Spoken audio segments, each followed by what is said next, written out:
According to reports, the Global Engagement Center of the U.S. Department of State released a report recently falsely alleging that the Chinese government has sought to create and spread disinformation on Xinjiang with various publicity tactics in an attempt to manipulate and dominate global discourse on Xinjiang. Do you have any comment? 有个报告 The report smears China of using various publicity tactics to spread disinformation. This is a completely deflection of blame. Propaganda and infiltration veiled as global engagement. That's what the center of the U.S. Department of State actually does. It is a hotbed of disinformation and a command center for cognitive warfare. China has long been a victim of disinformation. China's Xinjiang, in particular, has been under heavy attack from the U.S.'s worldwide campaign to spread disinformation against China. For quite some time, the U.S. has propagated lies of the century about Xinjiang, such as genocide, forced labor, and crimes against humanity, to serve the U.S.'s sinister scheme of using Xinjiang to contain China.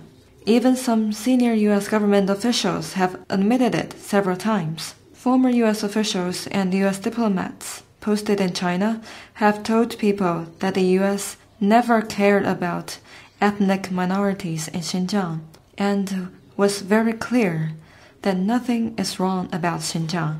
They also said that the U.S. just wanted to play up issues about Xinjiang to foment unrest and destabilize China from within.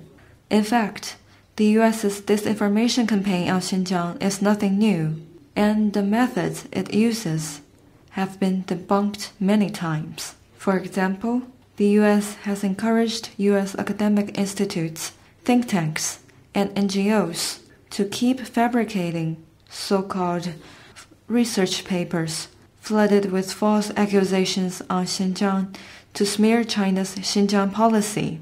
They have bribed witnesses and fabricated evidence to justify the so-called charge of human rights violations in Xinjiang. The U.S. has instructed news agencies overseen by the U.S. Agency for Global Media to produce fake news reports and propaganda materials about genocide and forced labor in Xinjiang in dozens of languages and coordinated with media networks in U.S. ally countries to reprint and push such products. The U.S. has heavily financed online media outlets for them to weaken and block true information about Xinjiang released by the Chinese side, while providing technical assistance for anti-China forces to spread disinformation related to the region.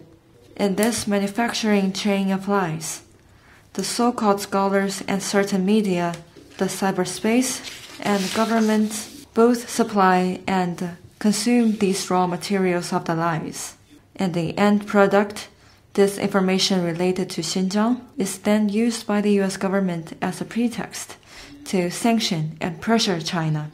The manufacturers of lies and propagators of disinformation fear most about facts and truth. Xinjiang is a safe and stable place now and enjoys sustained and sound development, and the people there are living happy and fulfilling lives. This is the best and most powerful rebuttal to the U.S.'s disinformation campaign against Xinjiang. No matter how many lies the U.S. produces, they will not fool the people across the world, nor will they bring down Xinjiang's harmony and stability. They will not drown out the voice for justice in the international community. In fact, what the U.S. does will only bankrupt its own credibility at an even faster pace.